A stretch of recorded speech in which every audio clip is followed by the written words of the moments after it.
अस्सलाम वालेकुम स्टूडेंट्स, उम्मीद है खैरियत से होंगे आप स्टूडेंट्स। आज हम सेकंड ईयर बायोलॉजी का पहला लेक्चर स्टार्ट करने जा रहे हैं। तो हमारे पास चैप्टर नंबर फर्स्ट अगर हम देखें तो हम इसे नाम देते हैं होम्योस्टेसिस का। होम्योस्टेसिस को अगर हम देखें तो बुनियादी तौर पे ये दो ग्रीक वर्ड्स से लिया गया है। होम्यो मीन सेम, और हमारे पास जो दूसरा वर्ड है स्टेसिस, इसे हम नाम देते हैं, इसका मीनिंग है स्टेडी। इन दोनों अल्फाज को अगर हम देखें तो हमें ये पता चल रहा है कि कंडीशंस को हमने क्या करना है, स्टेडी स्टेट में रखना है। और अगर हम लिटरली इसकी डेफिनेशन देखें स्टूडेंट्स, तो हमारे पास ये बनती है protection of internal environment from the harms of fluctuation in external environment. अब स्टूडेंट्स हमें यहाँ पे तीन अल्फाज जो हैं वो मेन मिले हैं।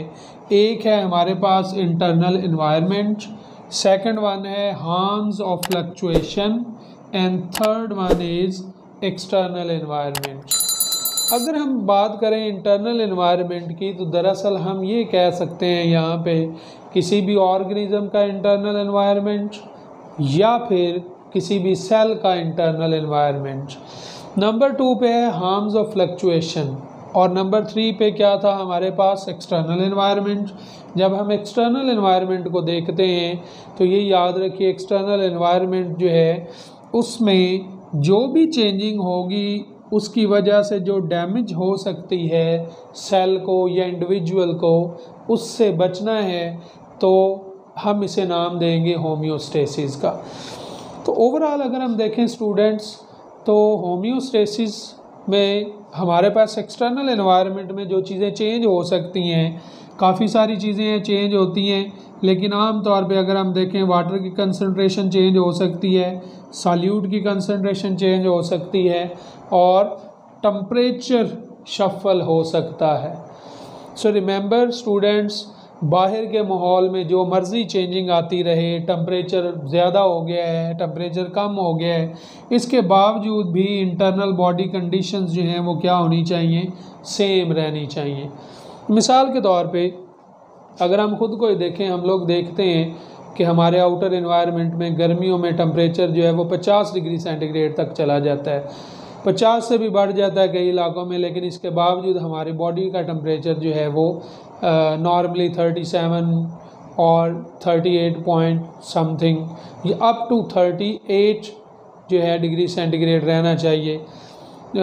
इसी तरीके से आप देखते हैं सर्द इलाकों में टेम्परेचर फ्रीजिंग पॉइंट पे पहुंच जाता है, लेकिन इसके बावजूद बॉडी टेम्परेचर को नैरो रेंज तक ही रखा जाता है। इसी तरीके से स्टूडेंट्स अगर हम देखें, बाहर के माहौल में वाटर और सॉल्यूट कंसंट्रेशन चेंज अगर हो रही है, तो बॉडी के अंदर ये दोनों चीज़ें बैलेंस वे से ही होनी चाहिए। अब होम्योस्टेसिस कैसे अटेन किया जा सकता है? तीन बातें हैं हमारे पास, तीन प्रोसेस हैं जिनकी मदद से हम लोग क्या कर सकते हैं, जिनकी मदद से हम क्या कर सकते हैं, होम्योस्टेसिस को मेंटेन कर सकते हैं। तो उसके लिए हमारे पास स्टूडेंट्स नंबर फर्स्ट पे है थर्मोरेगुलेशन। लफ्ज़ थर्म का मतलब है हीट और टेम्परेचर, और रेगुलेशन मीन रेगुलेट करना। इट मीन्स टेम्परेचर को विद इन नैरो रेंज रखना ताकि बॉडी सरवाइव कर सके। तो हम कह सकते हैं मैकेनिज़्म ऑफ मेंटेनिंग टेम्परेचर, और ये याद रखिए ये with in a narrow range. इसके अलावा हमारे पास दूसरी चीज़ जो है वो है हमारे पास ऑस्मोरेगुलेशन, और ऑस्मोरेगुलेशन हमारे पास क्या है, इट मीन्स हमने बॉडी के अंदर साल्ट और वाटर को बैलेंस रखना है। थर्ड वन जो मोड है जिसमें हम बात करते हैं एक्सक्रीशन की, एक्सक्रीशन तीसरा प्रोसेस है जिसमें नाइट्रोजनस वेस्ट और अदर वेस्ट जो है वो रिमूव करने होते हैं बॉडी से। तो हम कह सकते हैं कि इन तीन प्रोसेसेस की मदद से the first one thermoregulation, second one osmoregulation, and the third one excretion, इनकी मदद से हम होम्योस्टेसिस को अटेन कर सकते हैं।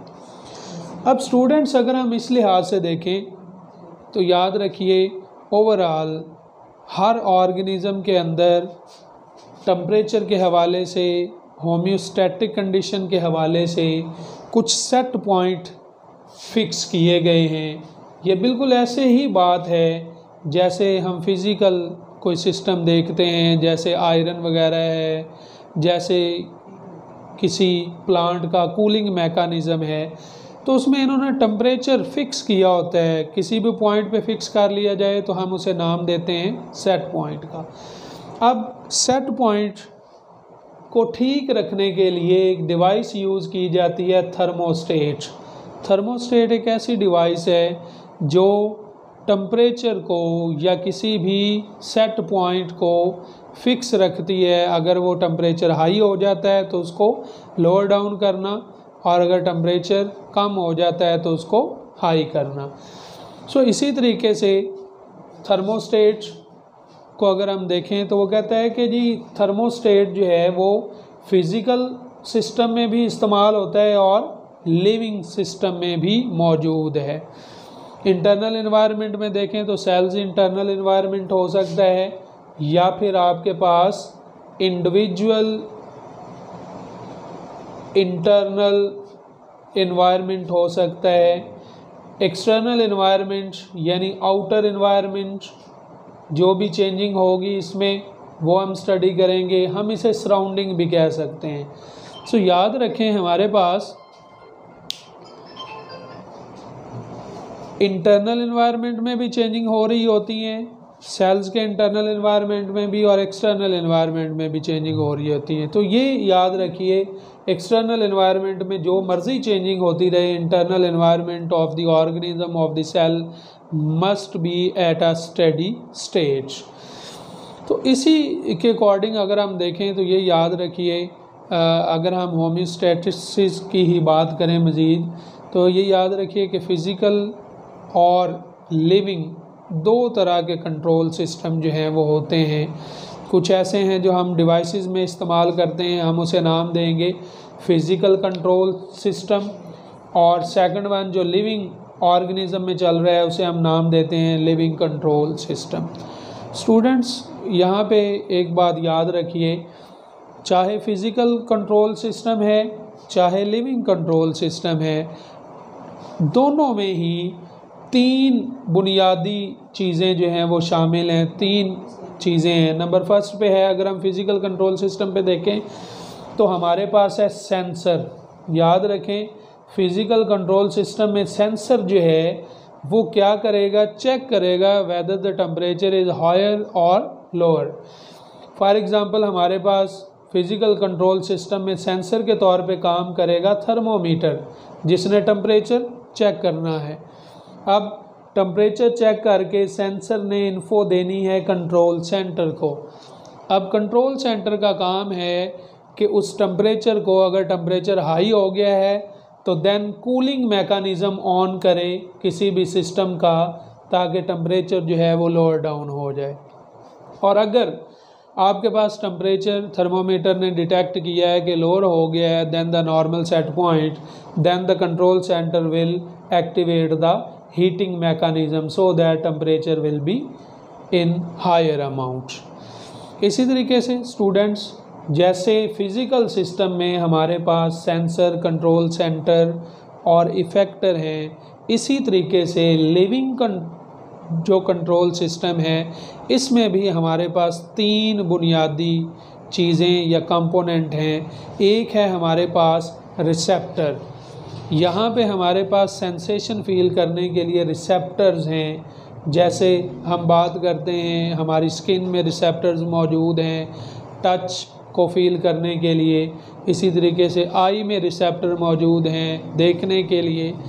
सो रिसेप्टर्स क्या करते हैं, चेंज को डिटेक्ट करते हैं और फिर मैसेज देते हैं कंट्रोल सेंटर को, और कंट्रोल सेंटर जो है वो क्या करता है, इफ़ेक्टर को मैसेज देता है, और इफ़ेक्टर क्या करता है, रिस्पॉन्स देता है। अब स्टूडेंट्स, रिस्पॉन्स हमेशा इस वे से होना चाहिए कि स्टडी इंटरनल कंडीशन जो है वो अटेन की जा सके। सो ओवरऑल अगर हम देखें तो हमें होम्योस्टेसिस का फ़ायदा क्या है, प्लांट्स हैं, एनिमल्स हैं, ह्यूमंस हैं, यानी ओवरऑल ऑर्गेनिजम्स को फ़ायदा क्या है। फ़ायदा ये है होम्योस्टेसिस जो है ये एवोल्यूशनरी पॉइंट ऑफ व्यू से एडवांटेजफुल है। इसमें आप देखिएगा हम लोग बात कर रहे हैं होम्योस्टेसिस। अब होम्योस्टेसिस का मतलब क्या है जी, चाहे जहाँ पे भी ऑर्गेनिज्म हो वो अपने हैबिटेट में क्या करे, स्टेडी इंटरनल स्टेट लेके आए। इट मीन्स कोई ऑर्गेनिज्म कहीं पे भी जाके रह रहा है उसे एक्लेमेटाइज होना चाहिए अकॉर्डिंग टू दैट एनवायरनमेंट। सो इस लिहाज से देखें तो इसका मतलब क्या हुआ कि आहिस्ता आहिस्ता जो एडेप्टेशन हो जाती हैं इन अ पर्टिकुलर हैबिटेट, तो ऑर्गेनिज्म को एडेप्टेशन इकट्ठी करने का मौका मिल जाता है और एडेप्टेशंस दरअसल नई स्पीशी को जन्म देती है। सो इसलिए हम कह सकते हैं होम्योस्टेसिस दरअसल एवोल्यूशनरी प्रोसेस में मदद देती है प्लांट्स को भी और एनिमल्स को भी। तो ओवरऑल अगर हम बात करें, यहाँ पे हम एक और चीज़ हमारे पास आई कि ये जो होम्योस्टेसिस है ये हासिल करने के लिए जो भी कंट्रोल सिस्टम वर्क कर रहा है ये फीडबैक मैकेनिज़्म के तहत काम कर रहा है।